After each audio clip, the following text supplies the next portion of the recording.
Man, you're coming off this fight at CES 56. It was an amazing weekend. First, before we talk about the fight, man, tell us how this fight came into play against Nick Newell. Like, how did this fight get lined up between you and Nick? Yeah, man, I appreciate you for having me on the show. It means a lot, you know what I'm saying? And, we were actually scheduled to fight on CES, I think 57. It was going to be out of Rhode Island. I was supposed to fight Dylan Lockard, and that show ended up getting canceled. So I hit CES up and told them, listen, I'm going to keep my camp going. I'm in great shape. I'm in great, my weight is on point for 145. I was only, at that time, I was only like 8 pounds out. And, so everything was going great. And I told them, listen, I know how shit goes. You guys gotta card the weekend before. I'm going to stay in camp for these 2 weeks and just stay ready. And if you guys get a fallout or whatever, man, just hit me up. I'll be ready. And sure enough, like maybe an hour and a half later, they hit my wife up, who's my manager, and they had that fight. And she was like, shit, send us the contract. We'll be there. So that's how it came about. You think more promotions should start doing that? Like, have a backup plan, especially for a fight like that, like, a high-profile fight, even the UFC, Bellator. Like, it sucks when you go in there, and I've seen this happen at a lot of shows, I'm sure you have too, where, you go to the weigh-ins, and one of the opponents doesn't even show up. That happens a lot around here. That happens an awful lot. Yeah. You know what I'm saying? It's more so at the amateur level, but at the pro level, you have crazy shit happen all the time. So I think for high-profile fights like Nick's or things like that, that's important to have for promotion. So CES is great. I've been with them now. That was my second fight with them. I like going. They're obviously where I need to be right now. You know what I mean? And I think I'm gonna come back in July. We'll see what goes down. You know what I mean? Oh wow! So you're still ready to go in there? I mean, July's only a month away now. It's June 3rd. It's one of those things where this fight was a tough one. My last about 2 years, I scaled my gym back to a training camp instead of a big gym because I own my own gym. I scaled it back to just my training camp, so there's no outside training there.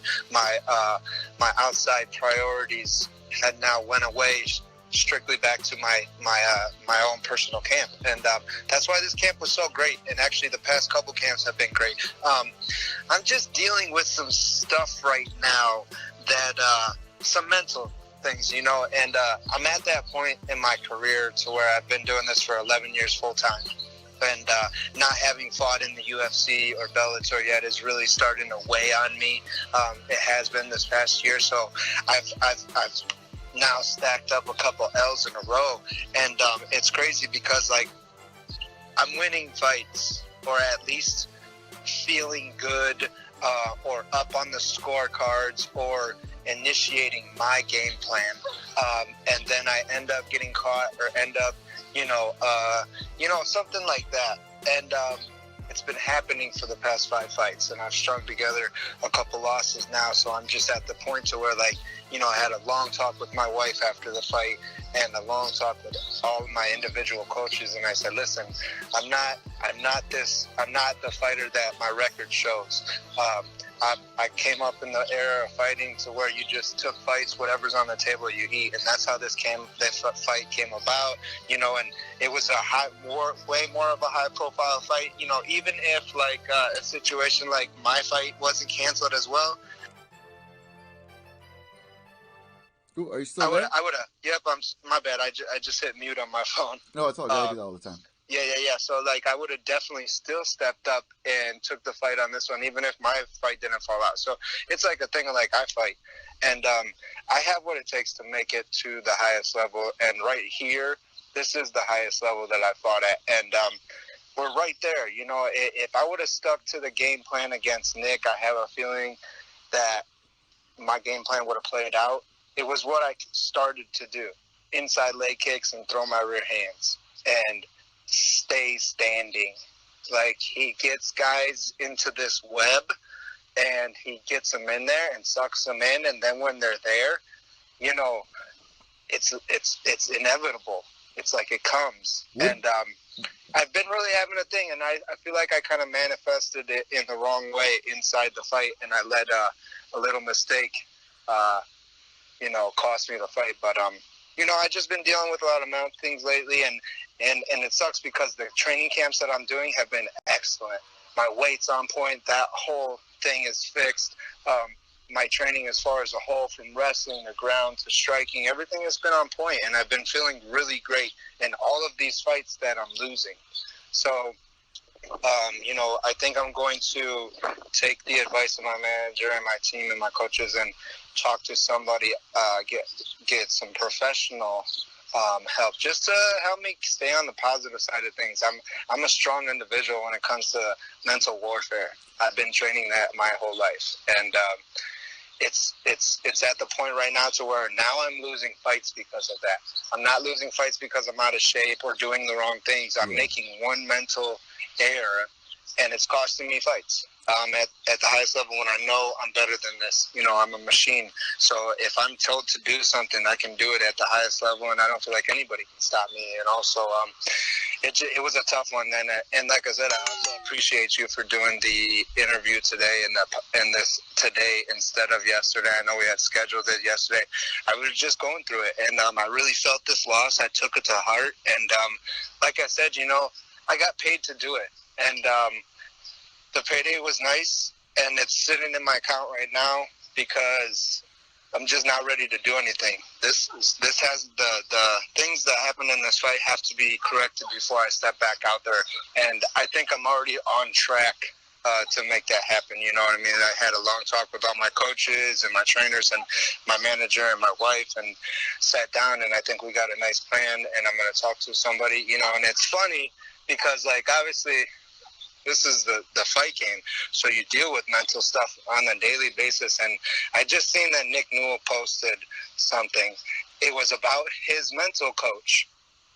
And it's crazy because a lot of fighters I'm good friends with, like Daniel Strauss, who was a Bellator world champion. Yes. That's my homie. And right before this fight, we was getting ready, the Lockhart fight. Right before this fight, he was like, man, I want you to reach out to my boy because, he really helped me, and he's a mental coach, and he can get you, and he's actually a hypnosis. And, we had started to talk about that. So I believe everything happens for a reason, and I feel like I really should have taken advantage of that mental coach at the beginning of this camp because I think that come fight time, I think I would have fought a little bit smarter rather than I let my emotion get involved, and I went back to wrestling, and that was not the game plan we wanted to do. This guy's a good wrestler. He tossed me in my back. Nobody has ever done that in my entire career. I got 38 fights, and nobody's ever tossed me, let alone I've only been taken down one time in my career. You know what I'm saying? So that has to be really frustrating too. What'd you say? That has to be really frustrating, man, because another thing that goes into fighting somebody like Nick Newell is, fighting somebody that has, I don't want to say disability, but that's got to be a little weird. Did that kind of stand out to you? Was it what you were expecting? What was going on in your head with that? Yeah, it was one of these things to where, I stuck to the game plan in the beginning. Like I said, work to his weak side, land right crosses and inside leg kicks, beat up that front leg when we were doing that. And all of a sudden, for 1 second, boom, I went back into my wrestling. And as soon as we got there and he tossed me to my back and got on top, he did my move. What I work in the gym is I'll get people on their back and I'll hit that lockdown. I'll lock down that leg so they can't move. And we hit the move that I hit. Oh, man, it was frustrating. I sat in the guillotine, and the guillotine was tight. It was tight. You know what I'm saying? So I relied in my BJJ and was going to stick to the BJJ. That's why I held in the guillotine for so long because it was tight, And then he did what he does. Like I said, that spider web, you get down in his world, and that's my world too. You know what I mean? So it really did a number on me. And it was just more of I took a standpoint of when we started the camp, the week of training. You know what I'm saying? I was like, all right, so how can we exploit this opening that he has? Yeah. Rather than we should have taken it from a level of how does he use and how does he exploit that, because as soon as we got on the ground, when I went back to tape, that's a textbook move that he hits from the feet to the ground, and he waits for guys. When he goes and takes the back, he takes it a certain way and puts his arm out there because he's only got one arm to post. So if you grab that, that's when the choke goes in.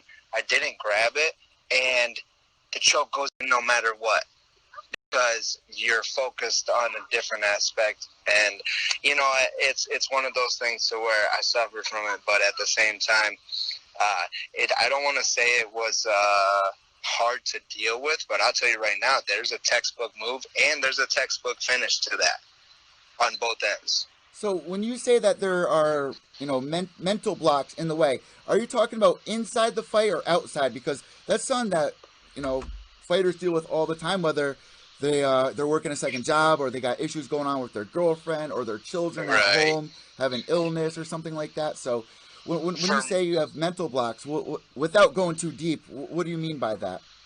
Well, I'll be real. It's not with me personally outside of life. It's dealing with, there will be certain times in a fight to where you almost like doubt yourself. Okay. You know, and I think that it's coming because I know what my capabilities are, and I know what I do inside the gym against great players, great athletes, great fighters. And to have it not relay out to the cage like it does inside of the room is the problem. So it's not really anything me personally dealing with mental issues. It's more so of dealing with the self-doubt. And when that sets in, it's like quicksand. And it's like a tornado. It just wraps you up and cyclones you in to where you almost have to tell yourself constantly that you are where you're supposed to be. And it's tough to know, you know, where you're supposed to be in the fight game, because I have way more wins than I have losses, but not on my professional record. You know what I'm saying? And unfortunately, I'm a fighter, man. I take fights at weights that I shouldn't. You know what I mean? Sometimes, because that's how I am. And it is what it is, you know. But, you know, 145 is my weight class. You know, and at the same time I'm saying that, I feel like that's a mental block in itself. Why is 145 your weight class when you can size up to guys at 55? I think it's just a mental glitch, you know what I mean, that all fighters deal with, you know, and that's what I'm dealing with right now. So it's not too personal, you know what I'm saying? So yeah. I don't want to put it like that. It's more of just sometimes self-doubt sinks in, and I'll be, you know, I go for a takedown. That's when that self-doubt sunk in for a half a second in that fight. Because the first 5 to 7 seconds, I'm on point, I'm laying the strikes, and all of a sudden, I think about wrestling, and the self-doubt sinks in, and we're just taking them down, and that's not what we should have done. Well, there's a lot of fighters out there that everybody knows. GSP, I mean, there's a ton of fighters that have done mental coaching, and is that the name of it, mental coach, or an athletic, I forgot the exact name for it, but there are coaches out there that will help you get mentally right, like you said, with meditation. Now, is that something that you do outside of fighting? Like, are you into, you know, going on hikes and just kind of meditating, getting your mind right? I am. I'm about nature. You know, on fight nights and fight weeks and fight days, I usually like to go be with nature and get the vibes from like an ocean or vibes from the trees and nature like that. You know, I'm about that. Do I meditate? Not as much as I should, you know, and I've dabbled in it, but at the same time, there's this, if I'm going to add something to my game, it's going to be possibly one of these coaches. And I'm pretty sure it's, you know, there's a couple different terms for these guys. Some of them are professional hypnosis, and some of them are just psychiatrists, or are professional psychiatrists, and then some are just great mentors that know how to put it to you. Yeah. You know, so I have a couple of those in my life that I've gained over, made relationships over the years with. That, you know, one of my ex-coaches, that he was in Chicago. He's a coach over at Midwest Training Center, and I worked under him, and that was the guy who had me on point. It just got too much to go back and forth, and times change. You know, we're still good. I want to make it back. Their team is what it is out there. It's not what it used to be, but Alex is still a great coach. He was one of the guys that, and you know, he's not He's just an MMA coach, so it doesn't have to necessarily be a guy involved in the sport, but some come from there. So they come from all different areas. I'm not sure who I'm going to reach out to. I'm going to talk to a couple of my homies that I have, you know what I mean? And I just think it will help. I just think that's why I'm losing these fights by small margins, and not saying like that he didn't do it. He did what he was supposed to do. And obviously, he was using a mental coach as well. You know what I mean? So for him to, I kind of felt like he was dealing with a lot of the same issues that I was at the same time.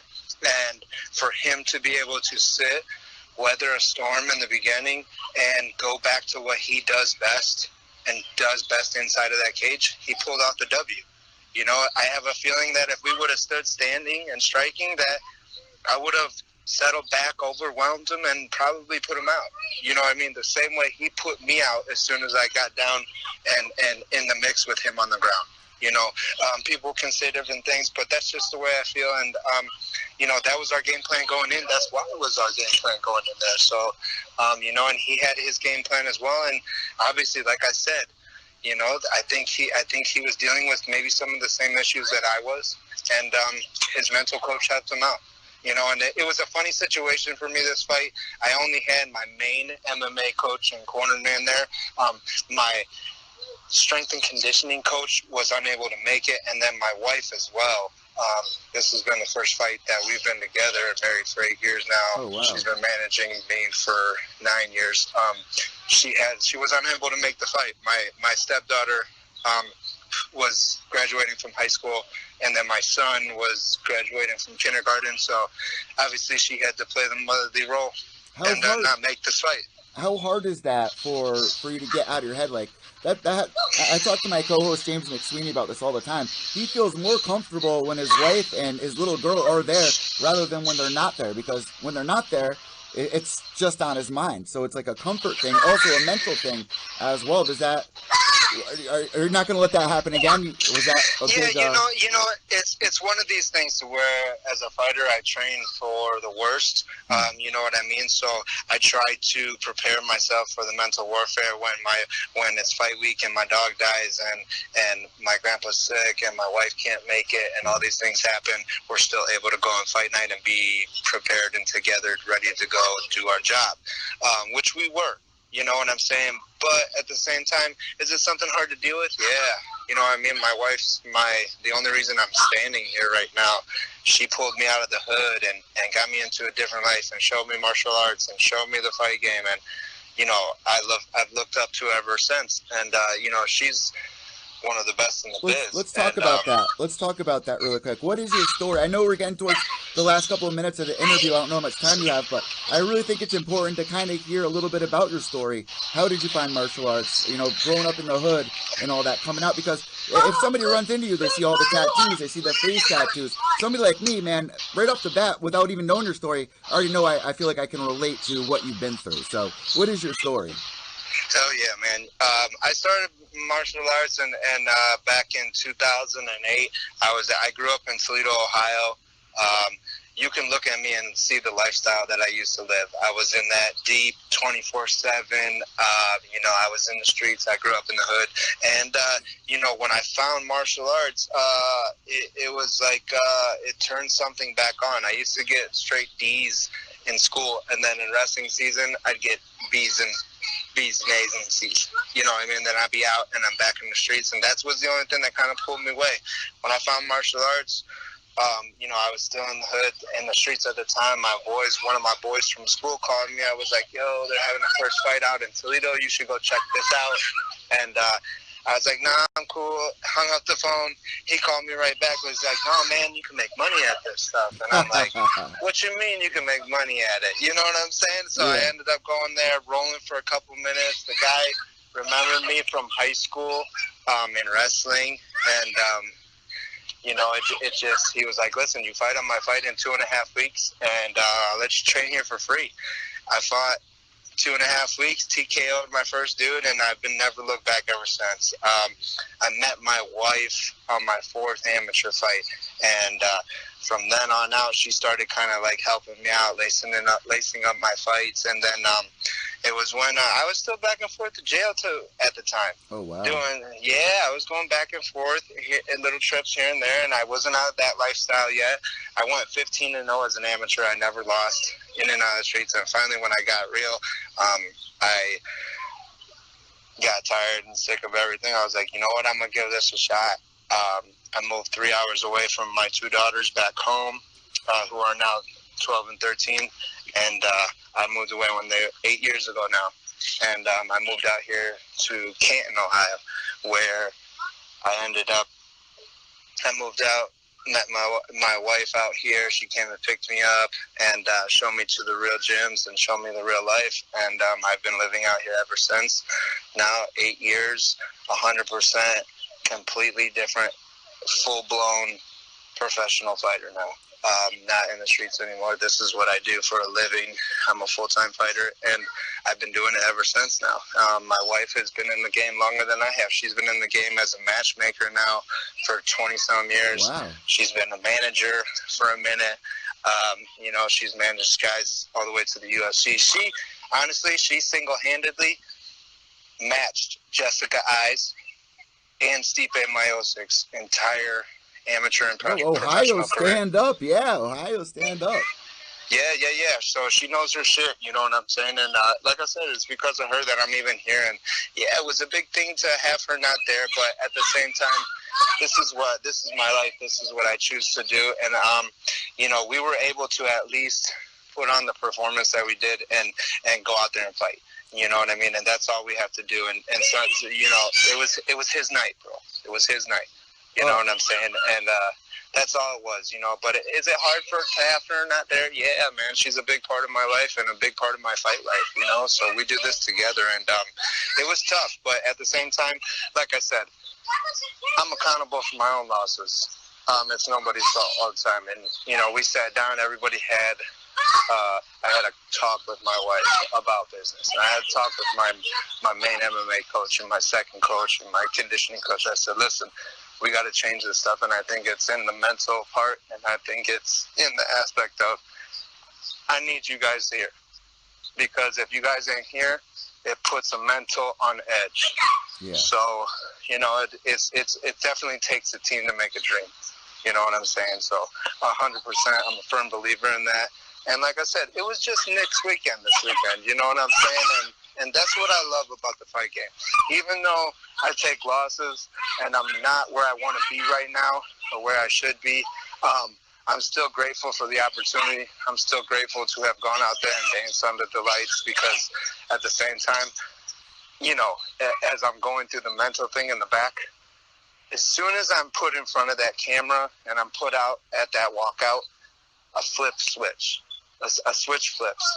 And it's go time. And I'm looking straight in the camera, and I'm doing my walkout, and I'm doing my thing, and it goes away. And I'm back on cloud 9, and I'm walking to the cage, and the rush is hitting me, and we're good. And we go out there, we dap up, and I walk straight out there and land the biggest right cross in the world, and then an inside leg kick, and then another right cross, and then all of a sudden I get tossed to my back, and within a couple seconds, a minute or so, I'm getting choked out. It's a crazy rush, man. You know what I mean? And it's worth every minute of it. So I love it. It's what I do. I'm just now at the point to where I don't want to step back in the cage until I'm ready to go in there and finish a fight, because whether it be mental, physical, or situational, I need to turn things around. And, I really felt like also, you've seen the fight with me and Dan. I felt like I did enough to win that fight, you know what I'm saying? So it was like a thing of this fight probably would have never happened if they would have, if I would have got the nod that night against Dan. You know what I mean? So a lot of stuff is situational too, as far as dealing with mental issues and things like that. So, but I think that was weighing on me too as well, you know what I mean? So it's just a lot that goes into this life, and I pour everything into it. And honestly, from my fans and the people that watch me and support me and the people that are behind me, it's upsetting. And I don't want to see them, I don't want to have to go take another loss when I can fix it. So I'm taking this time to really focus in and dial the rest of the material that I need in to really make it at the highest level. And the first step is making sure that all of my team and my coaches are there. And then second step being, I think I just go talk to somebody for a little bit, get a different perspective from somebody who's not attached to me. My wife is my wife. She's also my manager. My coaches are here with me every day. These guys have a love for me. I have a love for them. So I think I need to talk to somebody, reach out to somebody that's outside of the circle that can maybe shine some light on my brain for a little bit, maybe, So that's what we're going to do. And like I said, this is what I do. This is what I was put on this earth to do. You know what I mean? So I'm going to take a couple of days off, refocus, and just get back to work, man. And I think that the July show, these guys already asked me to come back. And I don't know who the opponent will be or whatever. There's some things in the mix, but I'm definitely going to get back as soon as possible. But within a time frame that's going to give me enough time to be able to refocus and redial back in. And I think July will work out, man. And like I said, I'm a fighter. This is what I do. So if CES wants me to come out to Rhode Island and bang in July, I'm gonna make sure that I'm ready, because I'm ready to turn this shit around. And like I said, I'm thankful for the opportunity that they just gave me. You know what I mean? And any other opportunity that they want to put in front of me, that's what I'm here to do. So they're a great promotion. I love traveling out there. And to be honest with you, there's no more. I gained fans out there. I gained fans in the Connecticut area. So I'm all about that. I like it out there. And there's a bunch of good fans out there, good MMA fans out there. And I feel like I have a nice little stage for me right there to come back out to, whether it be there in Rhode Island. It's not that far away. So like I said, I'm about it, man. I'm gonna get my shit together, and this loss is gonna be my last one. That's it. You know what I mean? It's a different story from here on out. This is my last question to you. Were you able to catch John Gotti III's fight, and what did you think about it? Oh, I did. I saw he was like two before me, I think, or the two before me. And yeah. I went out there. I was catching some air, and hey, man, homie's on point, bro. Like that was perfect. That was perfect. He's following in footsteps the way he should. You know what I'm saying? I think he's got a bright future ahead of him. You know. Really quick, what I saw after the fight that you went out with your buddies doing graffiti or something like that. Are you into the whole graffiti scene? Because I love that stuff. Ooh, snap, my phone. Oh, we just got cut off there. Guys, that was Antonio Castillo Jr. He just fought Nick Newell. We just got disconnected, which is really unfortunate. I'm going to have to text him back or something because my just lost connection. My phone just died. So I'm going to have to call him back. But that was a great interview, man. Hearing his story, and I feel like a lot of fighters struggle with the whole mental game. And we see it in the middle of fights when if a guy lands, a left hook and it stumbles the guy, you can see the mental battles going on until the other guy comes back and lands one of his own. It's a game like that, man. I find that so interesting. Even before the fights, what they're dealing with, whether it's their girlfriend being sick or not there, cage side. The whole industry is so interesting when it comes to that. This is not like baseball. This is not like basketball. This is the fight game. This is as real as it gets. And only one person. You don't have a team to blame. Well, you do. You have the gym. But you have no one to blame but yourself. And it must be really frustrating knowing that you were winning a fight and you make one mistake. And look at Chris Weidman throwing that spin kick against Luke Rockhold. I'm sure he tosses and turns every night about that. And you're just hearing Antonio talk about the one mistake that he made. Nick brought him into his own world. He pulled his move. So interesting hearing from Antonio, man. That was CES put on a great performance, a great card, great matchmaking, and I was just honored. I'm actually working on the vlog right now for you guys so you can see what it was like, the whole journey as an MMA media member, traveling up there, getting hyped for all these fights that were on this card. Nick Newell on the card, Dan Dubuque on this card, John Gotti on this card, Pretty Boy Boyington on this. Like, this was Double MB fighting right out here in New Haven. And right in Hartford, too. John Gotti Jr.'s son fighting. I ran into Patrick Borriello, who I got to meet a couple weeks ago with Damien and Chicky, DamienandChicky.com. This was such an amazing card. And I want to thank Antonio Castillo Jr. for joining me, guys. Later on today, I am going to be going in on UFC Stockholm. There's a lot to talk about there with the retirement of Alexander Gustafsson. And it's really hard to believe because there's guys like Uriah Faber coming back. People retire and come back. But Gustafsson, man, I can only imagine how frustrating it is. And I even called it. I called it a couple weeks ago when this fight was announced. I said, you know what? Gustafsson has a lot more to lose here. We've heard him mentioned in the past this weekend as well. He showed up for John the Third's fight. Showed up a little late, but and you know what? I spent the night after the fights. I went to go out to dinner. I was going to go to the after party, and I actually had dinner, just me and John's coach, John Gotti the Third's coach, and we sat there and talked for 2 hours. What a weekend it was. And I'm going to try to get him on the show as well to talk because he has a lot of knowledge. And I thought what we discussed was very interesting. We were talking about, people reaching out to John about doing interviews. Even ESPN want to do an interview with him. And you know what? You look at people like Ronda Rousey, Conor McGregor, and you can see what the media obligations can do, what a distraction it is. So I think it's really smart to keep that at a minimum right now. For John, just be able to go there, focus on his fight, get the win. Because now they're going to want the interview even more that he won the fight.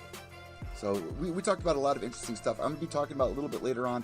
Today, we're going to be doing episode number 224 of Pure Evil MMA. But I want to thank again to Antonio Castillo Jr. for joining us on today's show. Very interesting interview. And guys, make sure to subscribe down below. Oh, follow Antonio on his Instagram as well. Let's see what his Instagram is. The Mexican Muscle. There you go. You can see it right there. And if you're listening on iTunes, Podbean, Stitcher, Spotify, it's The Mexican Muscle. Do I need to spell it out? Do we have any third graders listening? Just search The Mexican Muscle on Instagram. And that does it for me here today, guys. I'm Evil Eddie from Pure Evil MMA, pureevilmma.com, where you can get all the latest MMA news and interviews, tweets of the week as well if you don't want to go through Twitter. And last but not least, guys, you know what it is. White knuckles till the end, and without evil, there's no purity.